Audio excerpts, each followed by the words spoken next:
怀疑我们家郎君是什么北部细作，哼，那得先问问圣人答不答应。行了，你们赶快告诉你们那个苏参军啊，让他赶快放人。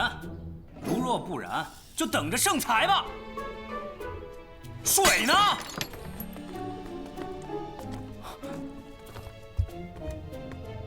郎君，您可算出来了。阿成，我们走。是。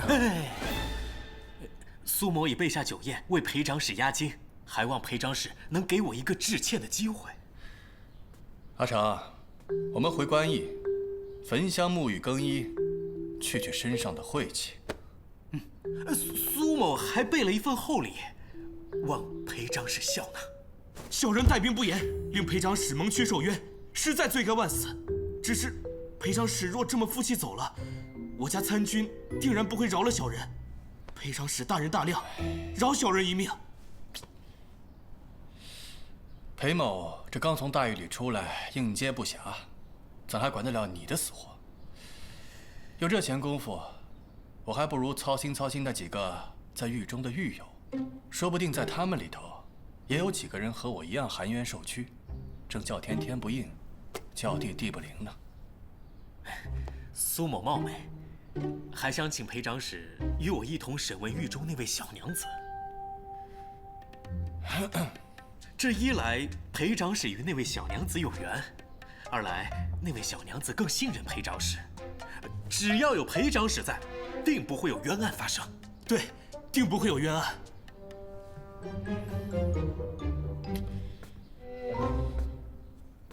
既然苏参军说这是公务，那裴某也自然是不好拒绝了。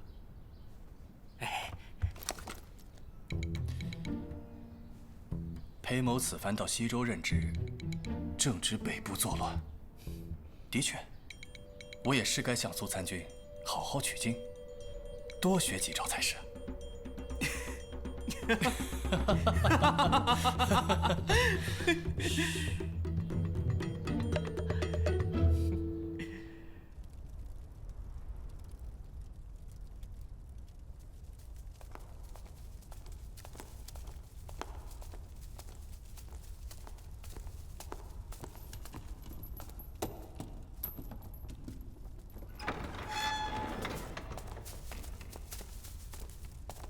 小娘子，苏参军开恩，要先替司法参军和裴长史一同问你话。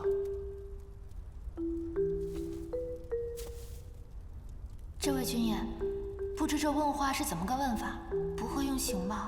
哎，小娘子别怕，近来北部细作猖狂，把你带回来就想问个清楚。待会儿你要能解释明白了，苏参军啊，自然会放你回去。军爷放心，民女绝不敢混说。走。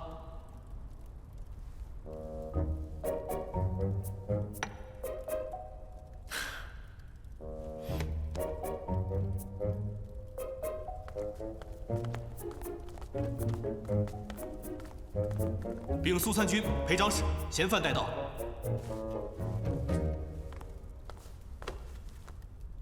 民女拜见裴长史，拜见苏参军。小娘子叫什么名字啊？为何被带回府衙？又为何喊冤呢？小娘子莫害怕，如实说，苏参军定会为你做主。民女玉儿自小在西州长大，这是到凉州走亲戚，今日要返回西州，怎知还未到城门，便遇到兵爷上前问话。民女没见过世面，心中害怕，一时语焉不详，所以才被兵爷误会成了细作。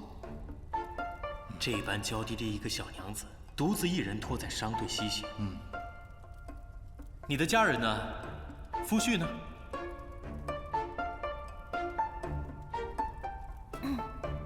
莫非还待字闺中？参军不提到罢，一提这话，民女一肚子苦水。民女离开西州前，正值新婚不久，本以为嫁了一个有情有义、知冷知热的夫君，谁知竟是个没良心的。不过是遇到了一时的难处，竟留下了一纸休妻文书，独自跑路了。所以我才会到凉州走亲戚散心。这么没担当，算什么男人？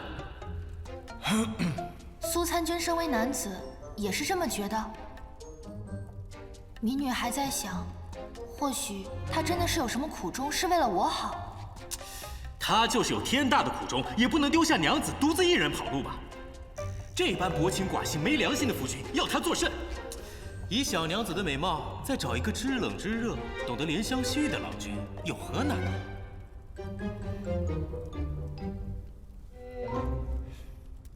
裴长史，你觉得呢？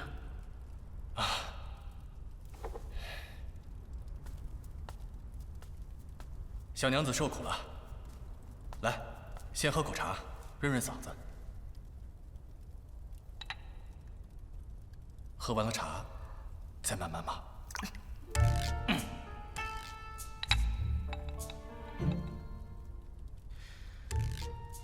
裴长史，哎，依我看，这玉儿娘子就是一个清清白白的良家子，绝对不可能是什么北部细作。不知道裴长史意下如何呀？苏参军明断了。这玉儿娘子孤苦无依，独自一人赶赴西州，这一路上怕是多有不便。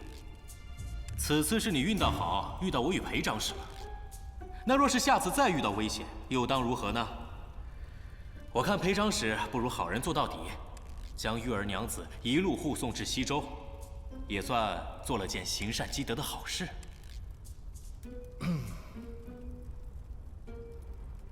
裴某身为西州长史，百姓若有难，我定将出手相助。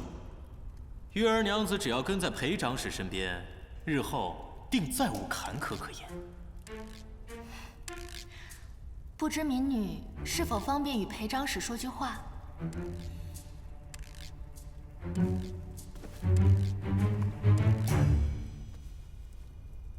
你等着，看我离开这里之后怎么和你算账。琉璃，你还不肯原谅我吗？有裴长史护我周全，玉儿自然是求之不得的。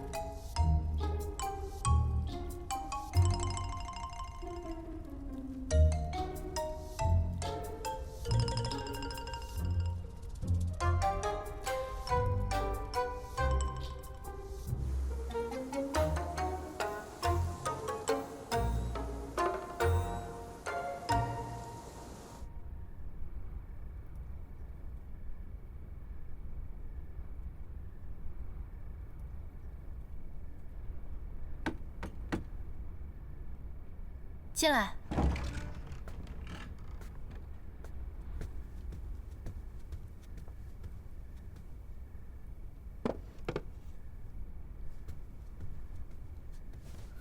娘子，郎君啊，怕娘子饿着，特地点了几样你爱吃的菜，吩咐阿成送来。哦，郎君还吩咐阿成去门外守着，不让任何人进来，娘子安心休息便是。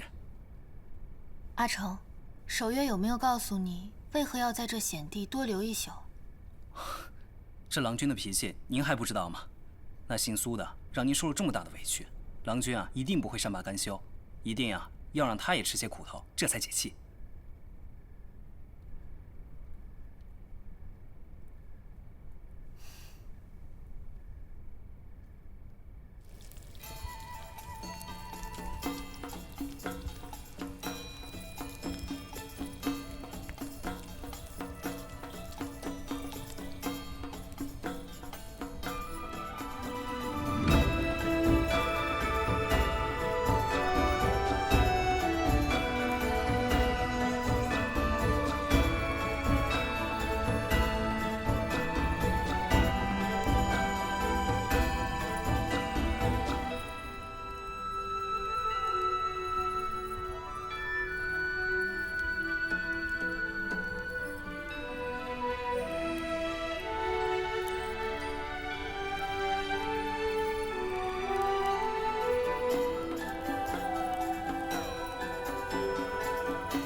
佳肴、美酒、知己。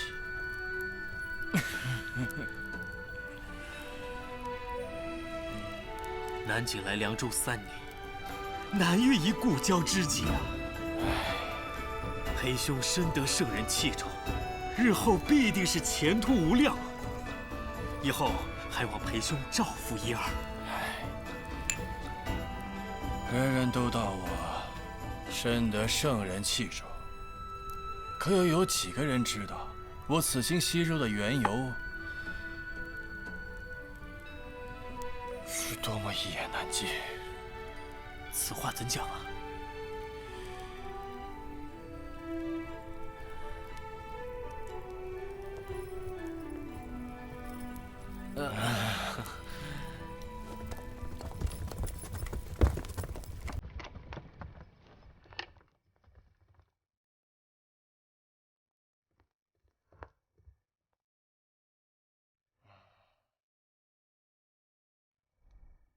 都怪我一时大意，中了长孙太尉和褚遂良这2个老匹夫的奸计，这才被贬到了西周。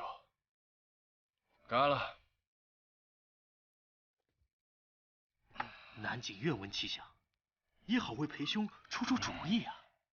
你莫要多问，到时候把你也给连累了。总之，我今天就把话撂在这儿。圣人要是再听信那2个老匹夫的话，迟早要吃大亏。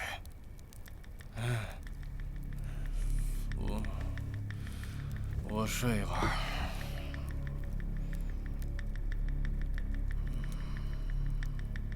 裴兄，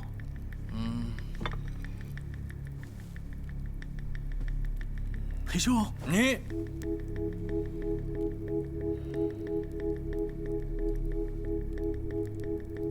千万莫将今日之事传与第2个人知晓。你可不能像那齐州长史于承素一样，为了自己的前程，把我给出卖了。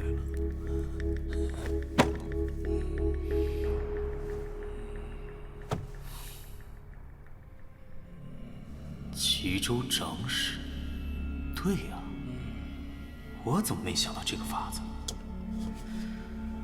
裴兄，这主意是你教我的，可怨不得我心狠。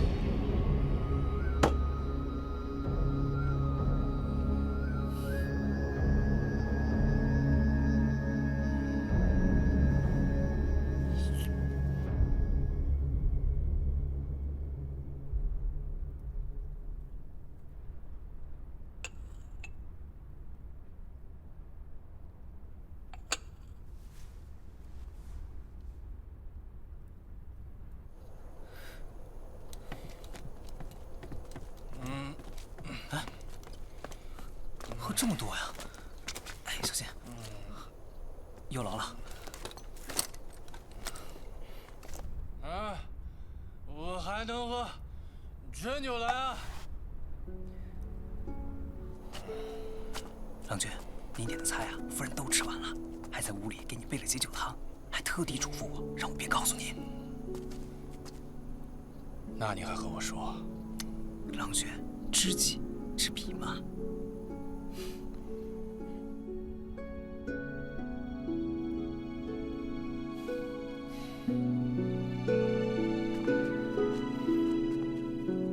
来，小心。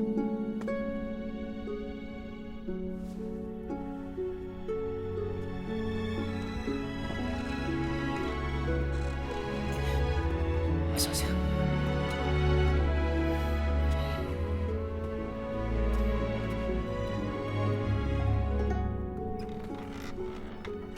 夜深了，裴长史这样来我房间，是想让你的不端行为人尽皆知吗？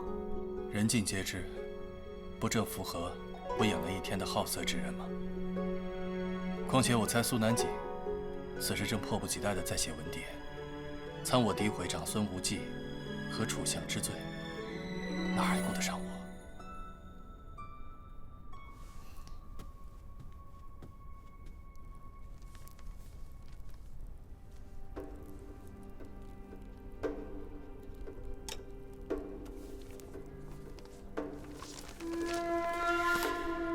快马将文牒送入京城，不得延误。是。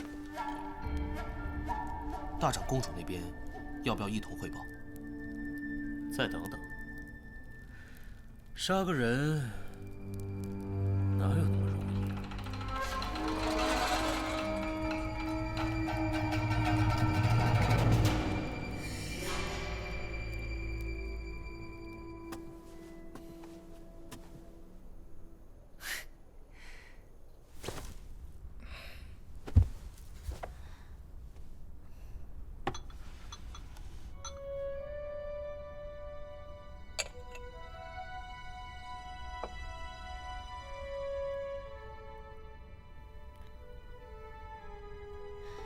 苏南锦为何要参你？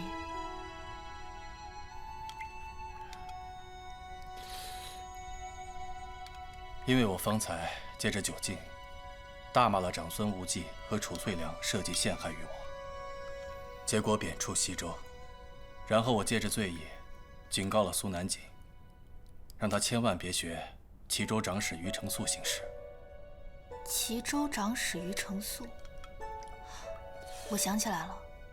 王皇后的舅父柳氏被贬，途经齐州，齐州长史于承素上奏弹劾他私议晋中事，因此柳氏又被加贬千里，而那齐州长史于承素却因此得了嘉奖。苏南锦一心想立功，自然不会错过这样的捷径。他这奏章到了圣人手中，还不认定苏南锦是长孙一党？此其一。其二呢？各地官员的奏章都要经过尚书省，他的奏章语涉了长孙无忌和楚相，自然就会被他们知晓。所谓疑心生暗鬼，他们两人肯定会疑心苏南锦知道了内情，又岂会乐意让他回长安宣扬此事？这苏南锦一门心思想回京，正所谓欲速则不达，古人诚不欺我。苏南锦的这一份奏章，同时得罪了圣人和朝中2位重臣，下场会如何，可想而知。你这可算是公报私仇。苏南锦这种人，为官一任，祸害一方，为了自己的前程，连子民的身家性命都不顾。我不送他这样一份大礼，难道还让他为非作歹下去？更何况，他还想将你灭口，真是胆大包天。你不支持武昭仪立后，圣人还在气头上。若苏南锦的这份奏章合了圣人的心意，再给圣人处罚你的理由，那该如何是好啊？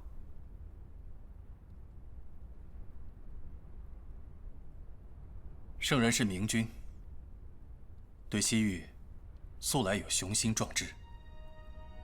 你还记得临海大长公主芙蓉宴那日，圣人宣我进宫面圣吗？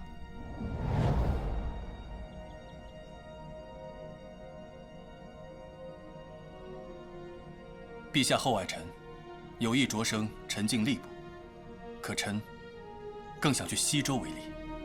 你为何要去西州那个荒芜险恶之地？北部之乱，始终是陛下的心头大患。如今西域局势不稳，今有西北部平生叛乱，原有吐蕃虎视眈眈。我朝虽置都府、步边军，可却不得不以来降藩王为西州之首。此举终非长久之计。臣以为，欲平北部之乱，从急而易，在于军威震慑；从长而易，在于凝聚民心。臣愿去西州赴任，尽筹集军粮，教化边民之责。陛下的恩泽，广施于蛮夷大地，令大唐明月光照西域疆土。守约之志，果然与朕不谋而合。朕有意明年派苏定方将军平定西域，若守约，愿赴任西州，提前去帮苏将军打前战，此役必定事半功倍。为君分忧，乃臣子本分。况且边疆战场，乃健儿建功立业之所，臣不敢辜负圣恩，亦不敢辜负恩师的教导。行简不才，还请陛下成全。若大唐臣子个个与守约一般，朕还有何忧、何惧？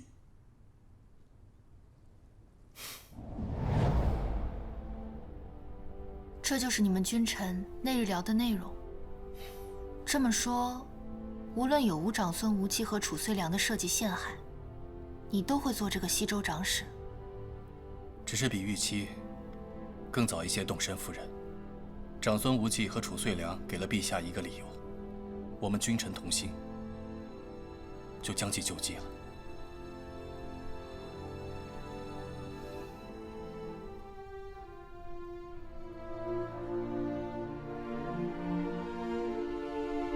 琉璃，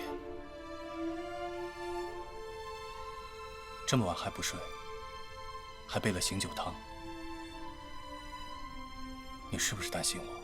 才不是呢。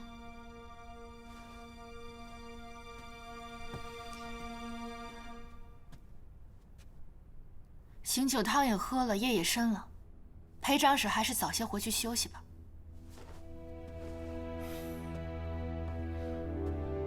琉璃，我知道你还在生气，这都是我的错。今后有什么事情，但凡能和你说的，我绝对不会瞒你。我也绝对不会再一厢情愿的自作聪明，凡事我都会和你商量，共进退，绝不会再丢下你一个人了。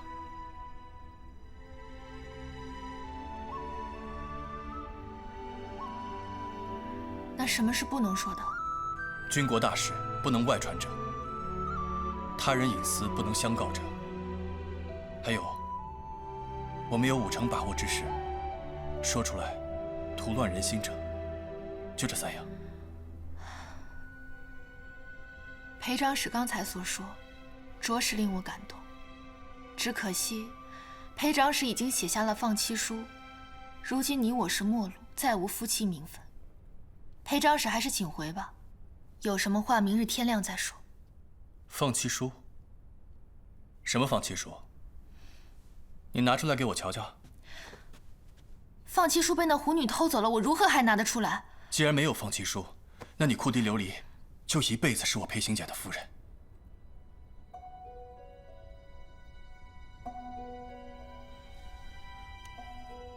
琉璃，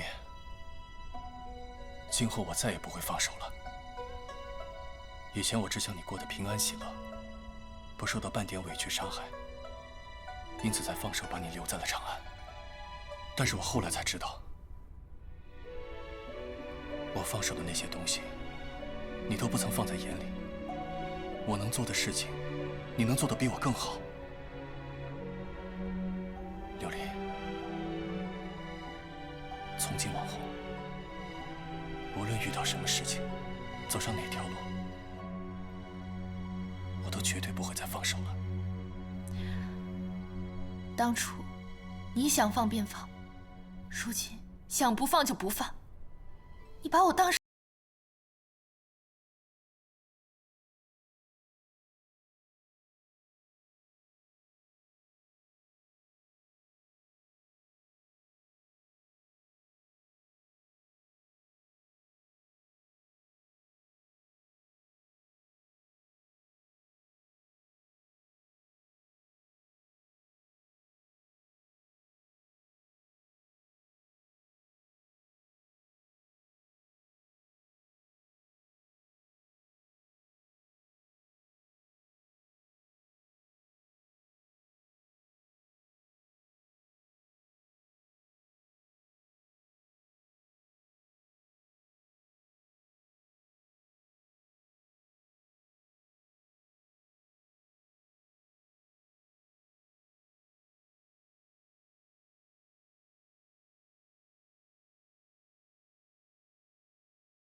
如月多谢裴长史和库迪大家的援手之恩。举手之劳，柳阿坚不必客气。敢问如月为何独自一人前往西周？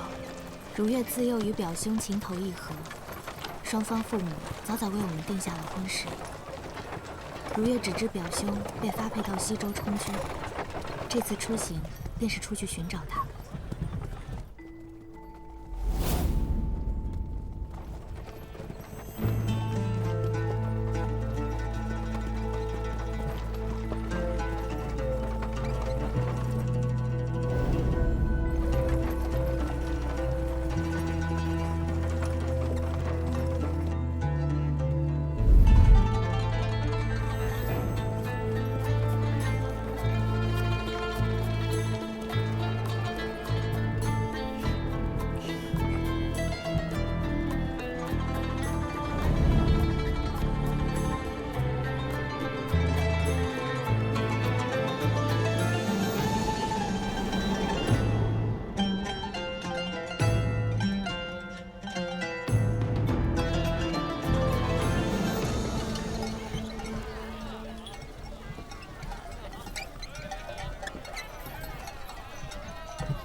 禀都护，圣人指派的西周长史裴行俭一行已接近敦煌，西周司马和王明府已经带亲兵前往敦煌迎接。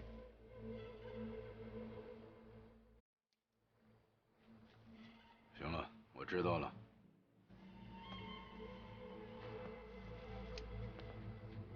哎呀，有害虫要来西周了。你们怕不怕呀？啊？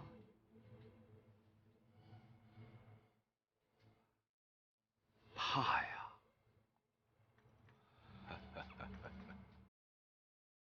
别怕，都别怕，只要有我在，没有人可以伤害到你。啊？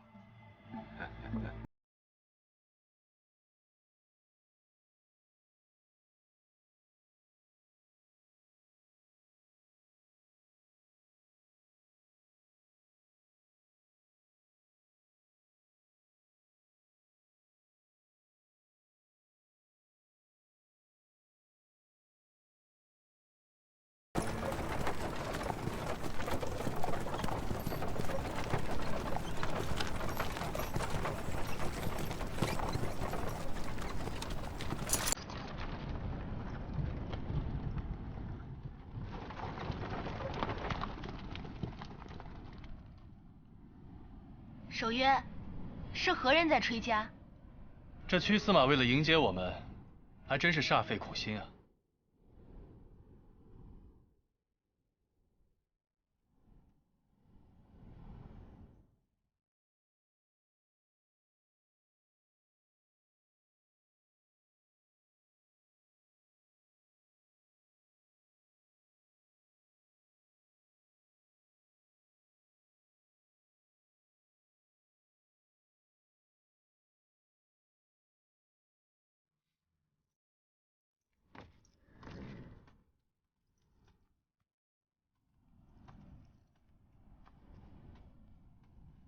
胡笳声最悲，白衣胡姬吹。一曲犹未尽，愁杀别乡人。长史不好奇我是谁吗？放眼西周，如此风华绝代的人物，恐怕找不出第二个了。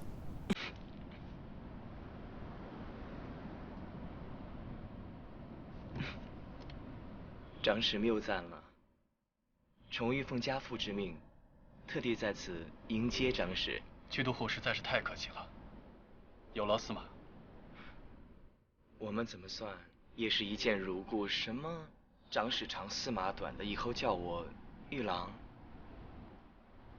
好吗？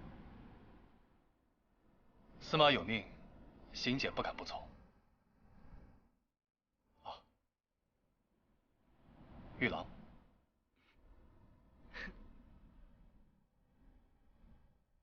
裴长史在圣人面前可是大红人，这次来西周，可是要大展身手吗？裴行俭，乃一介犯官，被贬才到西周，绝无插手西周政务之念，只愿安分守己，做个马前小卒。还望都护与司马随时差遣。这是哪儿的话呀？严重啊！来，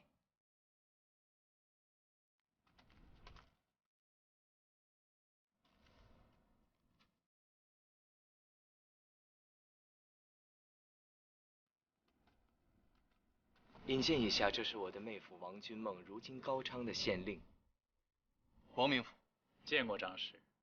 前几日在底店见长史身边只有一个仆从，怕伺候不好，所以司马特地关照我，将他们送与长史。还不见过新主人？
司马送这些妙人给守约是什么意思呀？是嫌我庸脂俗粉、粗浅笨拙，照顾不好我家守约？不是，绝对不是。夫人天生丽质，心灵手巧，岂是他们能比的？那你是嫌我伺候的不好，照顾的不周，满足不了你了？没有，绝对没有。行俭此生有夫人一人足矣，此心不改，对天发誓，日月为鉴。那他们呢？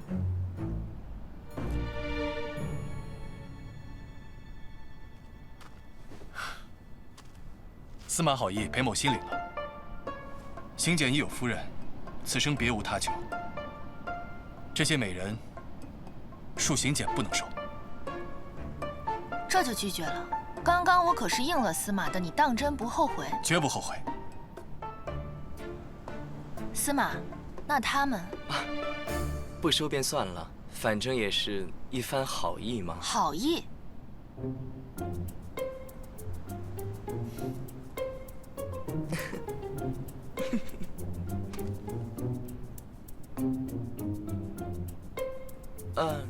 这位是我夫人的表兄。敢问如何称呼？穆家三郎。穆家三郎真是生得一表人才啊！我有些乏了，司马是来迎我们的吗？司马一片盛情，我也有些受宠若惊。那走吧。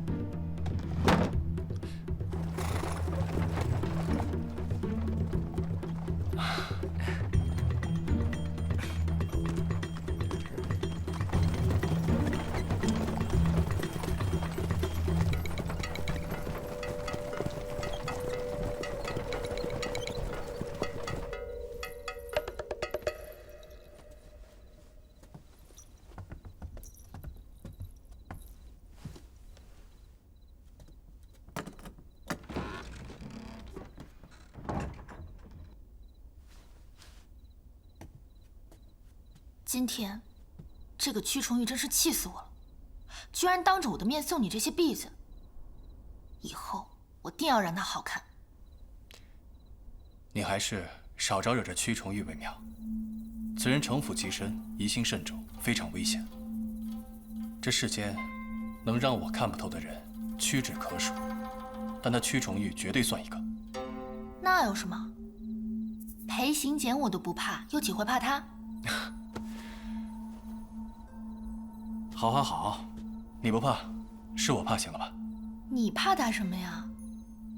屈司马当年在长安颇有些名气，16岁时就有贵女疯狂痴迷于他，纠缠他的有之，为他争风吃醋的有之，但是他丝毫不理会，一门心思觊觎那些貌美少年。等到他娶妻生子后，所有人都以为他收敛了，但是他却对外宣扬，幸好投胎生的是儿子，这样以后再也不用面对女人了。如此嚣张，他就不怕自毁前程？正因为他放荡形骸，朝廷才放下对他的戒心，准许他回了西周。你的意思是说，他有可能故意做戏给朝廷看？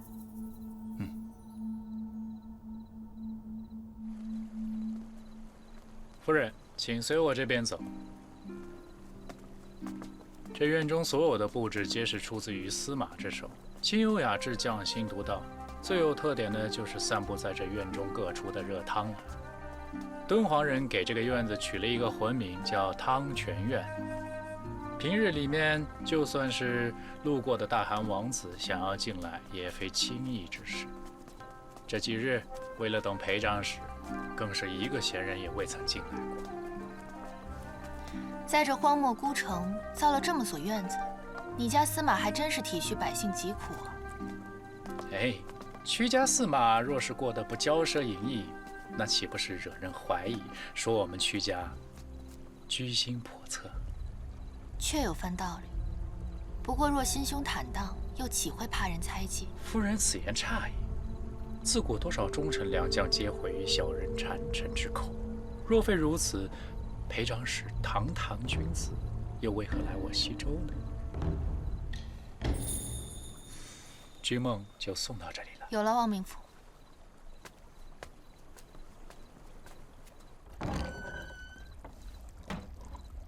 夫人，请。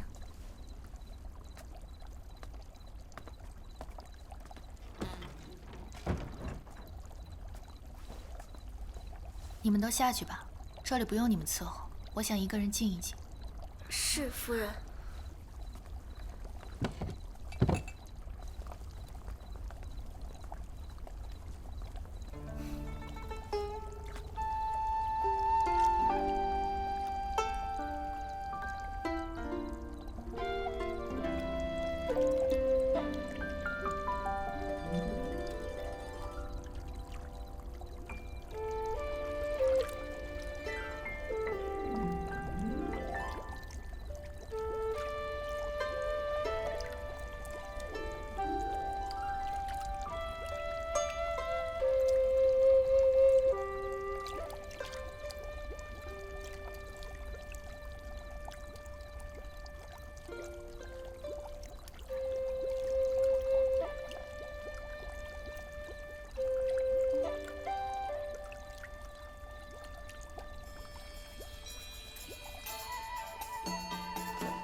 长史夫人到，王明府到。